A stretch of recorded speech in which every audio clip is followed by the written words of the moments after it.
My brain hurts at Old Matt. What about the meta alternative to Twitter? Please explain. At Brandon, socioeconomic alternatives to Twitter. Please discuss. So I guess that's a two-pronged question. One for Matt and one for Brandon. All right, so basically, Meta has released a Twitter competitor called Threads. It is a text-based app in the same way that Twitter is, and it's connected to your Instagram account. So if you have an Instagram account, you just basically port over your username, your bio. Even your followers over on Instagram can easily just click follow in one fell swoop when they sign up, and just sign up to all their Instagram followers as well. It's not so great yet. They've already got tons of users though. Something like 30 million users in less than, I think it's in 12 hours. Did you see Stephen Miller salty about that? He's like, actually, that's just because they're bootstrapping onto their original Instagram service. So right, he's trying. Yeah. That's literally the whole point, right? I mean, that's why they're doing that for sure. I mean, not way fair. to go, Stephen Miller, for making that astute observation. Must be obvious day at Camp Stupid. Right. To me, the worst thing right now is that some Instagram influencers suck, and now they have a text-based app to just write their posts on. So it's all corporate, personal brand speak, filling up the feed. And when I say the feed, I mean the feed.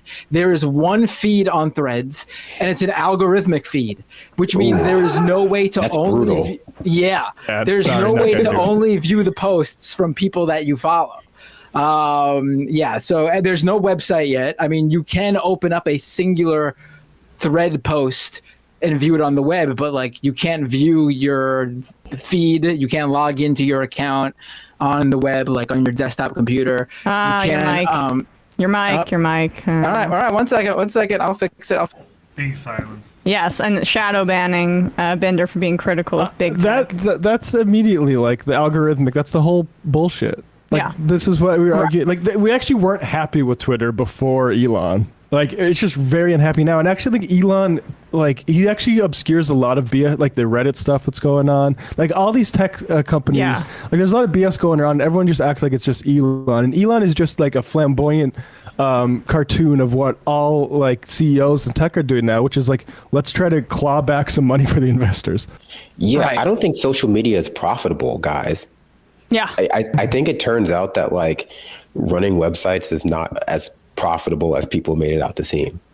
Well, it actually is profitable. It's just not profitable on the scale they want it to be. Like these companies could easily be just regular businesses pulling in Wikipedia $1 billion a year, but they decide that they need to obviously become these huge mega corporations. They need to go public and have an IPO and have stock. Money was cheap.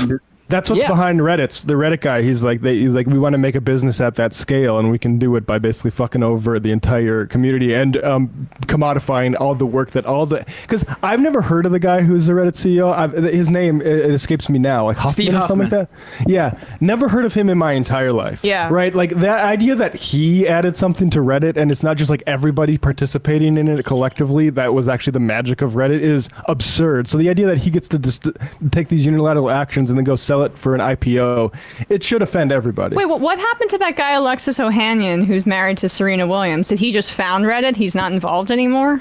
Yeah, he's not involved with Reddit anymore. Oh, okay. He might be on like a board of directors or something. But the guy who's the CEO, Steve Huffman, he's been the CEO for a while, actually. So it's not like they just brought in some new guy and he's bringing his business acumen to Reddit.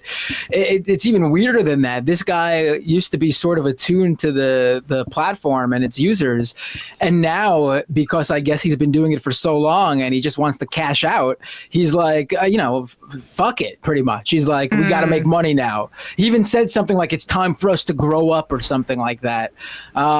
He even actually, and to me, grow up and make hand over fist over cash because of all these shares I have that I want to vest when we go public. Yeah, I'm 37. Give me the most bizarre thing he said in an interview was that he said that he looked at how Elon Musk was running Twitter as inspiration for how he was going to run Reddit. I mean, if you look at what Elon Musk has done to Twitter, literally you have Fidelity party, like a financial institution, saying, the investment we put in Twitter is now worth 1/3 of what we put in. When you have like those financial institutions saying that, and then you still look at that business and say, that's the aspiration. That's what we want to be. I mean, I don't know what you're doing. It's very weird. I mean, well, usually you have to go to like crypto for those kinds of returns. So he's like really, forget Bitcoin ETF. He's bringing the crypto ethos into just like everyday average companies. But I mean, for me, it just feels like the techno enclosure movement. Like they've been struggling for a while to find an alternative, like funding mechanism for these huge tech conglomerates revolving around social media and other like ephemeral products like the attention economy. And, now they're just trying to make that inevitable jump from everyone's a user to like everyone's a serf. Everyone's a serf, like creating content at, for some reason for free for Reddit, and they should be monetized as such. Same with Twitter. I think people look at Elon not just because of like his willingness to like spend all his money, not all of his money, not enough of his money, I would say, on Twitter, but also like the legions of like sycophants that he attracts that are like desperate to produce content for him and be like acknowledged by him. But the content they produce is bad. Obviously, they have to pay to put it to the top of the feed. That's like, even when they do pay and it's not being seen enough in their opinion, they start complaining that Elon, I think I'm being shadow banned. Yeah. Yeah, of course. So, that they're unpleasable. But yeah, I just, I think this was an inevitable shift that social media was going to make after they finished destroying the rest of the internet. Because like it feels like, you blink and you no longer have any websites that aren't like social media sites, and people one-to-one define social media like with like when people will say uncritically, like if Twitter goes down, there goes the internet. It's like that shouldn't be the case. That should have never been the case. If that's the case now, that's a really big problem, because Twitter was just supposed to be like a platform for people to promote their stuff, and now it's the entire internet, its entire like communication infrastructure. But yeah, I think, a vast majority of the internet just got destroyed while no one was looking, in pursuit of the convenience of putting it all on Facebook or all on YouTube or all on Instagram. And maybe we'll just have to go back and do it again, ultimately build different, not Web3. I want RSS, baby. I want RSS feeds back. That was the smartest. That was the smartest I ever was. Reading music blogs and politics. I mean, it was Matt Iglesias and Ezra Klein, but it'd be better RSS. Return to RSS with a V, right? The return. I mean, I will say this: we're spending. It's so weird how we like, and I'm guilty of this too. How we spend all of our time on these platforms like Twitter and Threads and Instagram and Blue Sky now too, and Mastodon, and this is taking up so much of the discussion. But and Reddit obviously, but these are all the platforms that like don't pay its users.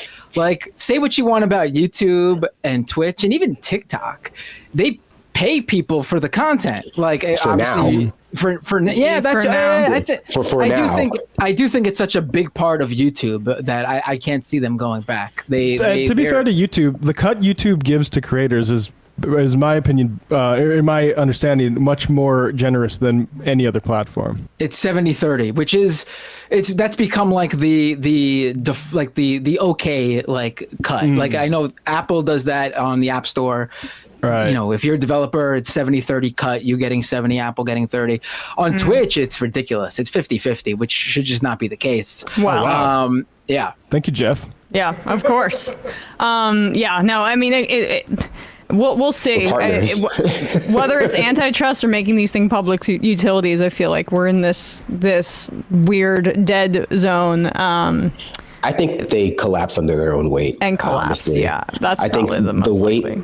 The weight of their own like expenses, plus like the weight of the, let's be honest, the consistent fraud that seems to happen on a lot of these sites, that are facilitated, the fines that have to be paid for like violating data privacy. Like it's just a big tinderbox waiting to eventually like go up in flames, I think. Yeah.